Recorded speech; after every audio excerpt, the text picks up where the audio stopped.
What survival myth is completely wrong and can get you killed?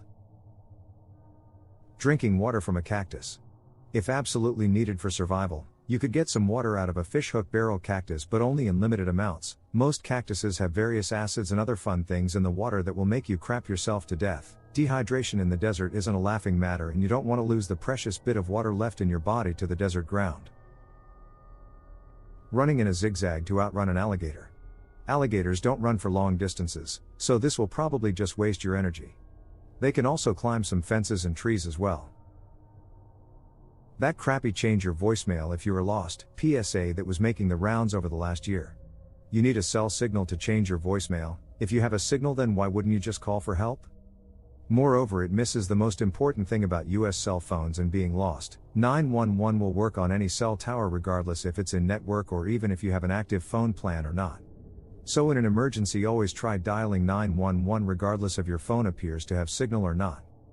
Edit. To the dozens of people who replied that you are supposed to change your voicemail before going out, this is still a bad idea.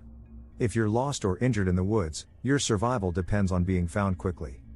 Waiting for someone to get worried enough about you not coming back to try calling you is just going to waste precious time. It's much better to just tell your friends/family where you will be and set up a check-in time so they know you made it back safely. The desert is hot and little clothing is best. Cover up during both the day and the night. The sun will burn you and dehydrate you very quickly. During the night, it's really common for people to die of hypothermia because the temperature drops so fast. And honestly, living here, during the winter it gets to the low 20s pretty often. And the wind is awful. Edit to add, it's dry heat here. There's no moisture in the air majority of the year. You can drop dead from heat stroke barely sweating. If you're in a tornado, open all your windows to equalize the pressure inside to match the outside. If you're in a tornado, opening any window or door will create a wind tunnel that rips your entire roof off. If I recall correctly, it doesn't matter anyway, you waste time doing that when you need to get to the lowest part of a building and or the innermost room. Cracks and small openings take care of air pressure as buildings aren't airtight. Overpasses are not safe places to shelter. In fact, they're more dangerous. They create wind tunnels. Average lead time for tornado warnings in the US is 9 minutes, but people still don't take them seriously. The most common refrain I've read from people who survived the Joplin tornado is that they didn't take the warnings seriously. Even with a tornado watch, they didn't pay attention to the weather. Almost anything related to avalanches. Here are a few popular and false myths. That they strike at random. Most avalanches that injure or kill people are caused by those people, and they always show signs of instability, if you are paying attention. The problem is that there are lots of false positives, where the signs are there, the instability is there, but people just don't quite manage to trigger them. That you should be quiet to be safe from avalanches, because they are caused by sound. Sound does not trigger avalanches. Even very loud sounds are nowhere near enough. Avalanche control is done with howitzers and dynamite charges. That you can get out of the way. Well, sure, of course sometimes it's possible, but they can travel up to 60 miles per hour, and they can let loose across an entire slope all at once. By the time it slides, you are likely in it, and it's inescapable. That you can save yourself by swimming. Maybe for very small ones, but usually you're just being thrashed.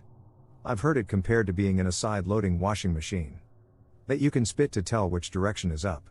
You won't be able to see anything useful, and, gravity still works. But it's irrelevant because that relies on the next myth, that you can dig yourself out. Even if you are inches below the surface, it's very unlikely. The snow sets up very hard, very fast, as thought you got caught up in a snowplow clearing a parking lot after a big snowstorm. People caught in avalanches report not being able to move their fingers.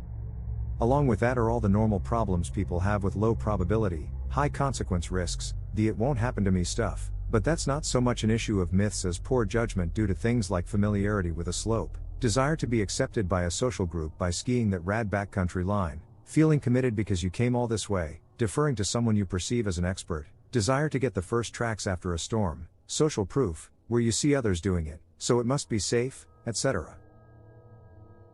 If a shark is coming after you, swim away. If a shark is coming towards you in the first place, it's most likely just curious and wants to check you out. Swimming away and thrashing about will further intrigue it to keep following you. Instead, redirect it by running your hand along its side and carefully positioning it to swim away from you. Side note, If one happens to bite you, poke/stab it in the eyes or pull on its gills instead of bopping it in the nose. Gills and eyes are far more sensitive than a shark's nose. Lightning never strikes twice in the same place. If lightning has found a path that it likes to the ground, it's extremely likely to strike there multiple times. That's why lightning rods work. That used to be the first part of a joke when I first heard it in the 70s or 80s. The second part, when you ask why, is because the same place isn't there twice. Somehow over the years the first part took on a life of its own and became a wrong fact. Concerning frostbite, do not rub someone's frostbitten skin or pour hot water on it to warm them up. Such measures will damage the skin even more severely. Just because water looks clean doesn't mean it is.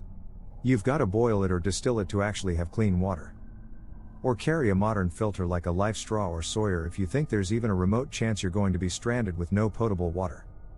I'll also add that drinking dirty water is always a better option than going without water. If you are dehydrated but don't have a way to sanitize your water, drink the water anyway. There's a chance it will make you sick or maybe even kill you in very rare cases, but dehydration will always kill you. You can survive a moose attack. That's it, that's the myth, because no you freaking can't. I walked between a mama and baby moose in Alaska once by accident. That's something you never want to do. I was walking my dog and all I heard was a pounding noise and I turned and was being charged by the mama moose. I jumped behind the closest tree and played ring around the tree for a couple minutes.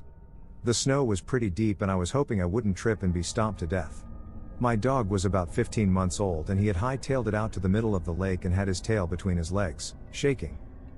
A couple years later my parents were on a walk with the same dog and my dad got charged by a moose in a similar way.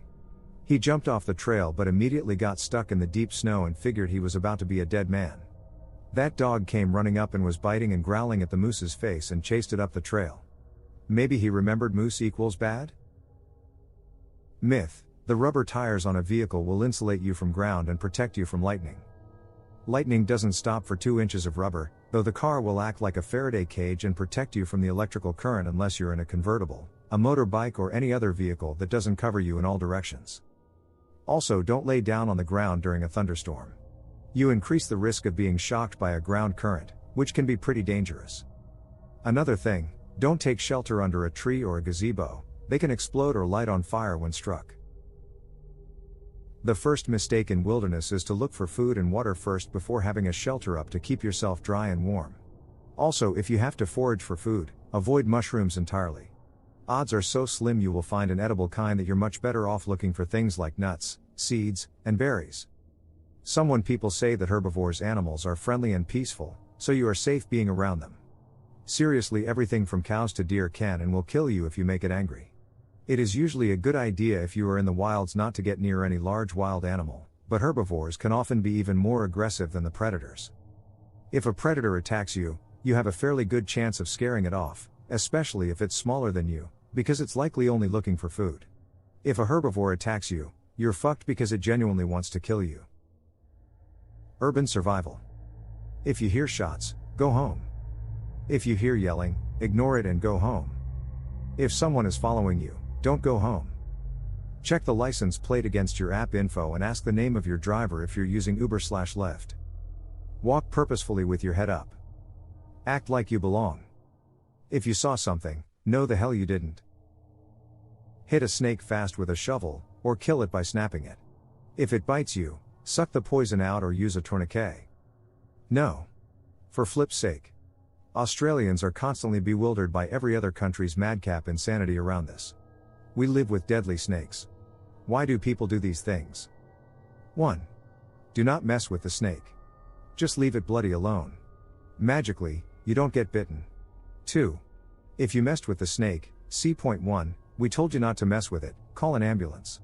Use a broad pressure bandage to immobilize the whole limb, never ever tourniquet a snake bite. You are reducing the natural lymph movement through broadly spread pressure, not trying to give them gangrene. The victim must not move unless being carried. Don't touch your damn mouth to the wound. Don't wash it. Just freaking stop. Immobilize, write the time of the bite and circle the location on the outside of the bandage, and wait for professional help. If you have to choose between walking or waiting if you are a long way from help, you wait. You are more likely to survive by not moving at all. Please, for love of God, just leave it alone. We have vastly more venomous snakes than a mere rattler, and we die vastly less often because we do not mess with the spicy danger noodle. Little random, but thing I learned while doing field work in Tanzania: if you're bitten by a venomous animal in a country with a subpar medical system, you might be tempted to evacuate somewhere with a better medical system. Unless there is zero medical help available where you are, this is a bad idea for a couple reasons. 1. Evacuating takes a while, and you could very much be dead by then, and 2. Hospitals in parts of the world with very few venomous animals do not stock antivenom, generally. There was a case of a Canadian student who almost died because she was bitten by a snake in Thailand and returned to Canada for treatment. Unsurprisingly, Canadian hospitals do not stock Malaysian pit viper antivenom. You're better off taking your chances at whatever sketchy medical center is nearby, or if you're doing something where you're likely to be bitten, to carry your own antivenom. If a limb is dislocated, pop it back in. Don't. Just don't. The doctors take extreme care and use crazy amounts of drugs when doing this in the hospital, and they have a good reason to do that. If anything is caught, it will be crushed. And if a blood vessel or nerve gets caught, then the limb will probably need to be amputated. Source: took a course. Dude, I've been waiting to rant about this. Hopefully now I can help someone instead of just annoy my friends. It's a popular belief to either pull off a leech once it's bitten you, or to pour salt on it so it lets go. Never do this. Pulling them off sounds as dangerous as it is, but pouring salt on them is even worse. Their entire body is a mucous membrane, aka salt on it hurts. It causes them to projectile vomit before they let go, and your blood, any parasites or diseases they have, along with any other human or animal blood in their tummy, immediately goes back into your bloodstream. And just like pulling them off, it also can cause them to lose teeth, which also can get into your bloodstream and kill you. It sounds terrifying and faint-inducing, but truly the best way to remove a wild leech safely is to let nature take its course. Once its belly is full, it'll let go, and no teeth or any other yucky stuff will be in your blood. TLDR, don't pour salt on a leech when it's bitten you, or pull it off. It'll most likely hurt you. Let it fill up and then fall off. If you hear or see a cougar in a mountain path, it wanted to be seen by you. They're territorial creatures and normally wouldn't hunt humans, but if their babies are near, expect them to be prepared to kill you. If you're close to their babies, you can make noises and try to scare them, but it won't work. They will keep coming. Your best chance is to go to the opposite path without turning your back to them and running. I'm talking about the animals, by the way. Mythbusters ruled it was a myth that big ships drag you down with them. The highest ranked officer that survived the Titanic almost didn't survive it because he was sucked down with the ship. Only a boiler explosion blew him free from the ship. Large ships sinking are incredibly dangerous. In addition to sucking you down with them, they can also roll over on top of you, or drench you in flammable fuels. Always swim away from sinking ships. Eating snow when lost in the wilderness. Yes, snow can be a good source of water, however if you eat it, it's just going to mess up your internal body temperature and you'll freeze from the inside out. If you're in a situation where you need to eat snow to survive, it means you're also in a situation where keeping warm is your primary objective at all times. Scoop the snow into a water bottle and keep it inside your coat. It'll melt after a while, and then you can drink. I once heard on a podcast that if stranded out at sea with nothing to drink, you can soak a rag in sea water and shove it up your ass because your colon will absorb the water and discard the salt. This is not true and is likely to dehydrate you even further because the salt will draw the water out of the tissue in your colon. Don't go shoving anything up your ass at sea. The ducks at the park are not for free, you will go to jail. As always, thank you for watching. Please like and subscribe if you enjoyed the video, show your support. Leave your thoughts and opinions down below.